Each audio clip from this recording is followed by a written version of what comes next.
Habang papalapit ang eleksyon 2013, kapansin-pansin na makikita ang ilang kandidato sa mga graduation ceremony. Bukod pa rito, nakaimprenta rin ang mukha at pangalan ng ilang politiko sa mga medalya at diploma ng ilang eskwelahan. Aminado ang Department of Education na wala silang malinaw na patakaran kaugnay rito. Pero posible raw patawan ng parusang school officials na pumapayag sa pangangampanya sa araw ng pagtatapos. Balitang hatid ni Julio Segovia. Graduation ceremony ito ng bata sa National High School. Pero aakalain mong may meeting de avance dahil sa entrada pa lang ng eskwelahan, mga mukha ng mga politikong bumabati sa mga magsisipagtapos ang bubungad sa iyo. At pagpasok, hindi lang sa mga kalendaryo at pamaypay makikita ang pangalan ng mga politiko. Hanggang sa mga medalya ba naman para sa ilang honor student, nang ibabaw ang pangalan ni Congressman Winnie Castelo o kay ni Mayor Herbert Bautista. Pati nga ang pinakaasam-asam na diploma ng mga graduate, may mukha ng mayor. Sina Bautista at Castelo ang mga panauhing pandangal sa graduation. Bagamat di namin inabutan, ayon sa mga estudyante, pareho raw silang nagtalumpati sa seremonya. SOP nila yun na nagbibigay sila ng medals Kunyari yung sa mayor, yung top 10 ng graduating class, nagbibigay yun.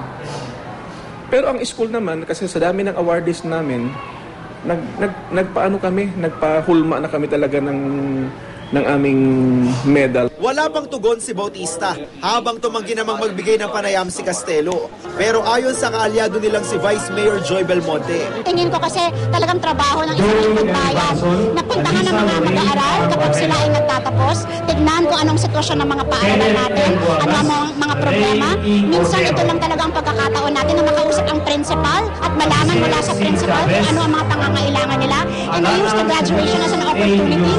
Kanya-kanyang opinion naman ng mga magulang at graduate. Para sa akin po parang eksena, parang dagdag sip-sip ganun. Okay naman po kasi bilang remembrance na sa kanila. Sa graduation ceremony naman ng University of Cebu, Lapu-Lapu and Mandaue City, hindi raw nakatangging maging guest speaker si Team Pinoy Senatorial Candidate Grace Poe.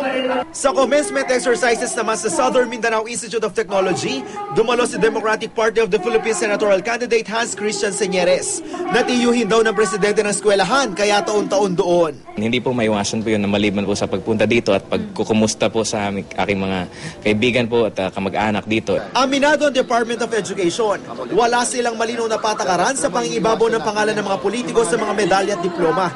Pero bawal daw ang tahasang pangangampanya na kung papayagan ng mga opisyal ng paaralan ay posibleng patawan nila ng hindi tinukoy na parusa. Ang hinihiling po natin ay mensahe po lamang, walang halong pamumulitika. Inspirasyon po lamang, walang halong pangangampanya. Ayon naman sa COMELEC, wala raw paglabag sa ngayon ng mga lokal na kandidato dahil sa March 30 pa ang simula ng kanilang campaign period. Wala pang bawal nga sa lokal. Posters, streamers, wala. Julio Segovia, GMA News.